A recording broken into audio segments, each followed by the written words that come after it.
We try to give parents, particularly working parents, as much time as possible to get a plan in place, while at the same time using the most up-to-date forecast possible. So our goal is always to give parents an evening, a night in advance to make that plan.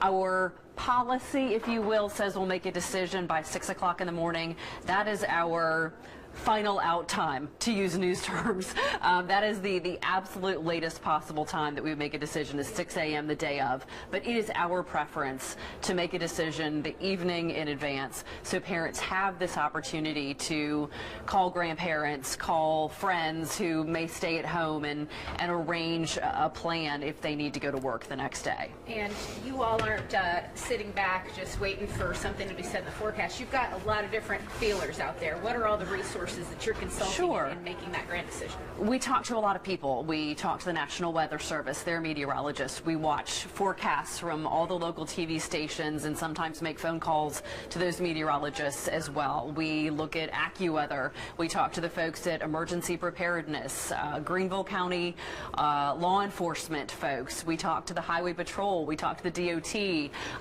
This is a big picture type decision where we're looking at not only the things that we can control, which is our school parking lots and, you know, car line areas and walkways and that sort of thing, but we're looking at the roadways that are out of our control and hoping that DOT will have some way and finding out what their plans may be.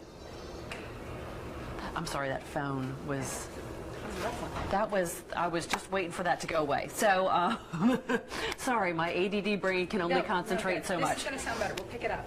Okay, so, you know, we talk to a lot of people. That includes DOT. Hey there, how are you? Yeah, sorry about that. Okay, now I am. Is good stuff. Yeah. We'll get back to that. Hey, come on through. How are you? Yeah, we consult with a lot of people. That includes Highway Patrol, that includes DOT, that includes law enforcement, emergency preparedness folks, as we begin this concept of looking at weather forecasts and particularly roadways, because it matters less whether or not it's snowing. It matters more what that snow/ice means to the roadways, because we need to make sure that people can travel safely to and from school. And that's what we're looking at is any kind of weather or precipitation going to be a problem for buses on the roads, car riders, and not just necessarily in one portion of the county, but for people who might ride a magnet bus and travel from one side of the county to the other on special permission doing the same thing, or a teacher who may live in Simpsonville but teach in Blue Ridge. Not everybody lives really close to the school that they're zoned for or works at a school near their neighborhood. So we've got a lot of folks traveling a lot of miles, and we need to make sure that their route to school or to work is a safe one. And it's never convenient, and you've got to shuffle around everything, but you err on the side of caution. What's the talk so far today? Sure, always err on the side of caution. Student safety is at the foremost, and I think we said this last time, but want to reinforce it again, that we can put 25, 30 people on the roads.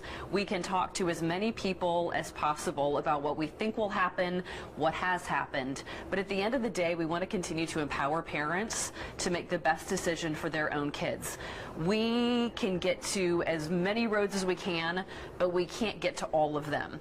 And if you are a parent and you believe that your driveway is too slick, that you live on a side road that hasn't been treated, that you have a high school driver who may not be experienced in these kind of conditions, and that you think it's unsafe for them to get on the road, make that decision for your family, because you as the parent know best.